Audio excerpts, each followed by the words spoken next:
भारतीय औषध उद्योगाला ट्रम्प झटका. भारताची 10.5 अब्ज डॉलरची निर्यात धोक्यात, रुपयावर दबाव, अमेरिकन आरोग्य व्यवस्थेलाही फटका, औषधांच्या किमती वाढणार, कायद्याचा आधार घेत भारतावर दबाव आणण्याचा ट्रम्प यांचा प्रयत्न, डॉक्टर रेड्डीज लॅब्सला सर्वाधिक फटका.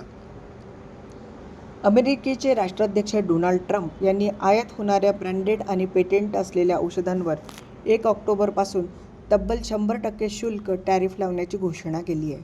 ही कारवाई त्यांच्या मोठ्या अमेरिका फर्स्ट व्यापार धोरणाचा भाग आहे.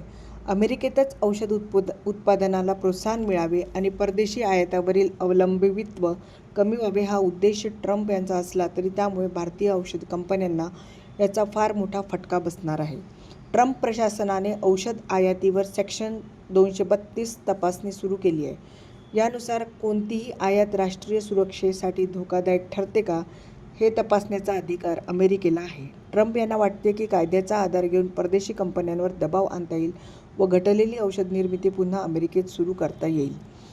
एली लिली आणि जॉन्सन अँड जॉन्सन सारख्या मोठ्या कंपन्यांनी अमेरिकेत गुंतवणूक वाढवण्याची घोषणा आधीच केली आहे, जेणेकरून ट्रम्प यांच्या धोरणाशी जुळवून घेता येईल. ट्रम्प यांनी आयातीवर 100% टॅरिफची घोषणा करताच अमेरिकेतील मोठ्या कंपन्यांचे शेअर्स वाढले आहे. लहान कंपन्यांना फटका बसण्याची शक्यता आहे. अमेरिकेला औषध निर्यात करणाऱ्या टॉप 5 भारतीय कंपन्या आहेत. अरविंदो 5,425 कोटी, ल्युपिन 5,850 कोटी, सिप्ला 6,700 कोटी, डॉक्टर रेड्डीज 10,000 कोटी, सन फार्मा 12,500 कोटी. हे आकडे 2024 मधील औषध निर्यातीचे आहेत. जेनेरिक औषधांवर परिणाम नाही. आयात शुल्क लावण्याचा निर्णय घेतला आहे, मात्र या निर्णयाचा परिणाम जेनेरिक औषधांवर होणार नाही. हे शुल्क केवळ पेटेंटेड आणि ब्रँडेड औषधांवर लागू होईल, असे IPAचे महासचिव सुदर्शन जैन यांनी सांगितले आहे. अमेरिकेत औषधांच्या किमती झपाट्याने वाढतील, औषधे उपलब्ध होण्यात कमतरता भासेल, दीर्घकालीन आजार, कर्करोग आणि आपत्कालीन उपचार यामध्ये अडथळे निर्माण होऊ शकतात. अमेरिकेत उत्पादन क्षमता वाढवण्यासाठी वेळ लागेल, त्यामुळे तातडीचा उपाय उपलब्ध नाही. रुग्णालय, फार्मसी आणि विमा कंपन्यांवर दबाव येईल. भारतीय कंपनीचा अमेरिकेत प्रकल्प. सिप्ला 30% महसूल अमेरिकेतून येत असला तरी कंपनीची अमेरिकेत इनवायजेन फार्मास्युटिकल्स नावाने उत्पादन प्रकल्प आहे. तेथून 25 ते 30% महसूल कंपनीला मिळतो. त्यामुळे सिप्ला तुलनेने सुरक्षित आहे. या भारतीय कंपन्यांवर बसणार सर्वाधिक फटका. पण का? अमेरिकन राष्ट्राध्यक्ष डोनाल्ड ट्रम्प यांनी ब्रँडेड औषधी आयातीवर लावलेल्या 100% टॅरिफचा फटका भारतातील प्रमुख औषधी उत्पादक कंपन्यांना बसणार आहे. त्यात डॉक्टर रेड्डीज लॅब, DRL, सन फार्मा यांचा प्रामुख्याने समावेश आहे. सिप्लाला तुलनेने कमी फटका बसण्याची शक्यता आहे. याशिवाय ल्युपिन, झायडस, अरोबिंदो, ग्लेनमार्क, ग्लँड फार्मा, अल्केम आणि टॉरेंट यांनाही काही प्रमाणात फटका बसू शकतो. एका अहवालानुसार डॉक्टर रेड्डीज लॅब्सची 47% कमाई अमेरिकेतून येते, त्यामुळे या कंपनीवर सर्वाधिक जोखीम आहे.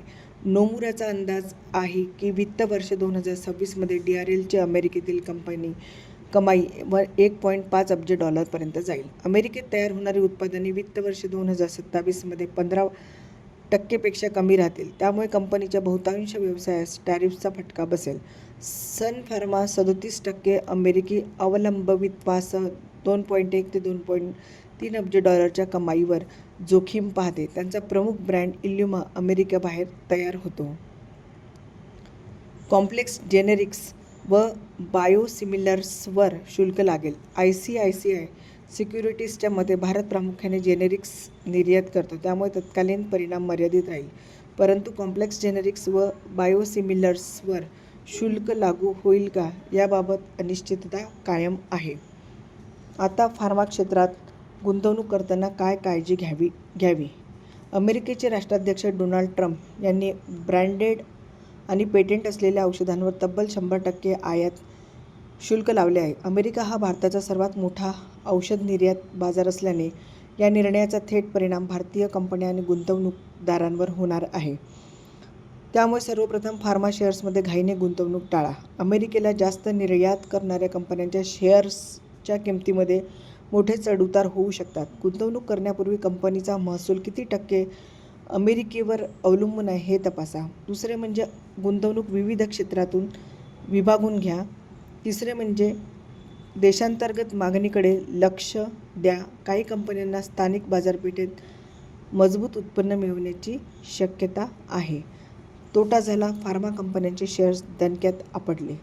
अमेरिकन राष्ट्राध्यक्ष डोनाल्ड ट्रम्प यांनी औषधीवर लावलेल्या टॅरिफचा परिणाम फार्मा कंपन्यांच्या शेअर्सवरही झाला. शेअर बाजारात फार्मा कंपन्यांचे शेअर्स दणक्यात आपटले.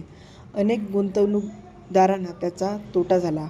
Shares Wockhardt, Laurus Lab, Biocon, Zydus Life, Divi's Labs, Glenmark, Granules India, Natco Pharma, Sun Pharma, Lupin, Doctor Reddy's Lab, Mankind Pharma, Abbott India, Alkem Lab, Ajanta Pharma, Gland Cipla आणि ऑरोबिंदो फार्मा यांचे शेअर्स आपटले आहेत.